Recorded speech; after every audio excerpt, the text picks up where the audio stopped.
How would you describe for the average person how to have the best relationship with their biometric wearable data? If I measure my HRV right now, I can also get an accurate measurement because I'm not moving. I'm just sitting here and talking to you. And then this measurement is not really representative of much because first of all, I'm talking. So this will also disrupt my breathing. And that might be, some underlying stress, so to speak, engagement in the conversation. And so this measurement doesn't really tell me much. And if I was to drink some water now, then my HRV would be elevated for some time if I was to measure it, and that also doesn't mean anything.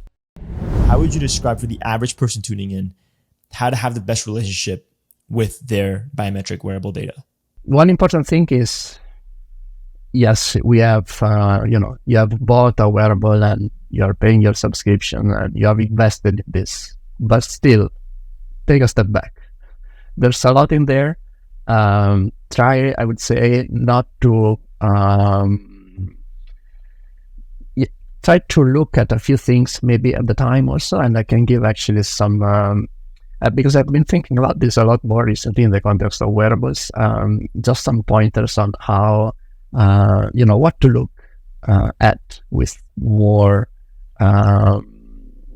curiosity, let's say, and what you might actually rely on more as something that is actually more informative about your body's response. And in devices provide a lot of metrics, and they provide all of them as if they were derived the same way.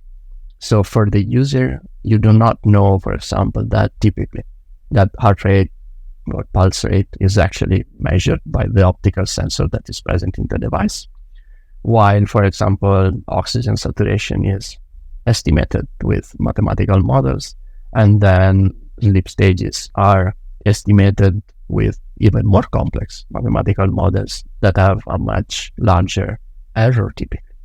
So I think this is important because sometimes also people get disillusioned because they see one thing that they clearly can recognize that is incorrect, and then they think, well, then everything in this device is incorrect. But that is not really how it works. So some things are reliable, some things are less reliable.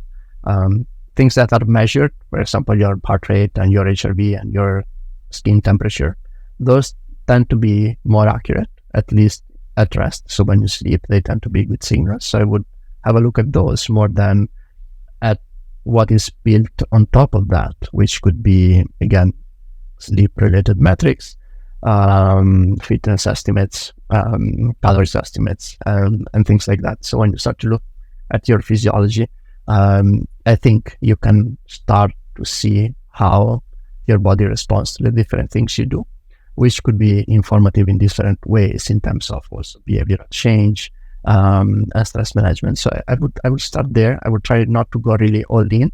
An example I may make recently with athletes is also,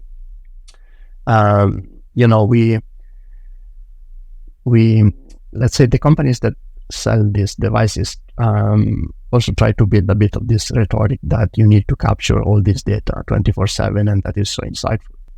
But if we take a step back and think a bit as athletes, what is our main limiter? Typically, muscle soreness will be our main limiter, and there is no way any of these sensors can measure it. So I think this simple realization should make us understand that we have clear limitations in terms of what is captured, and we cannot rely entirely on these devices because some things at this point we can only perceive them ourselves. For example, how sore we are. So if we try to understand that there's good data in there in terms of the physiological response of the body, but it's only always part of the picture in the context of our health and performance. Not everything is captured by this device, any device, and that's fine. So we should not rely entirely only on them, but at the same time, we cannot, I think, dismiss them because there is useful data which is just being tracked based on how our physiology changes. So I hope that more people can find that kind of balance in there. There's one question. All of these questions are just kind of in the spur of the moment, right? But there is one question that I think I've had for you for ever since I discovered your work, maybe 5 or 6 years ago. And I don't know how far you're going to take this, but what is your definition of HRV for, let's say, I don't know, call it a teenager? Like, well, why does a teenager even need to know what HRV is? But the question is, when the average person stops you and says, "Hey, Marco, what do you do, man? How would you describe this, and how do you make it valuable for any individual? What is HRV? Why does it matter?"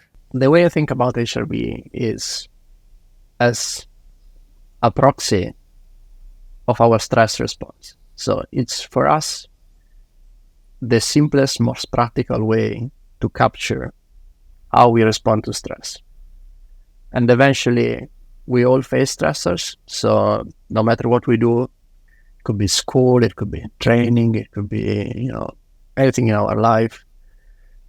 We deal with stress a lot, and that impacts our health, first of all. And then if we care about, our performance in certain contexts, that will also be impacted. Are there certain times of the day or certain circumstances when we can reference this data and it has the greatest return on our investment? Actually looking at it and making decisions with it. Under what circumstances would that lie? Yeah, great questions. I think this is probably the most important thing.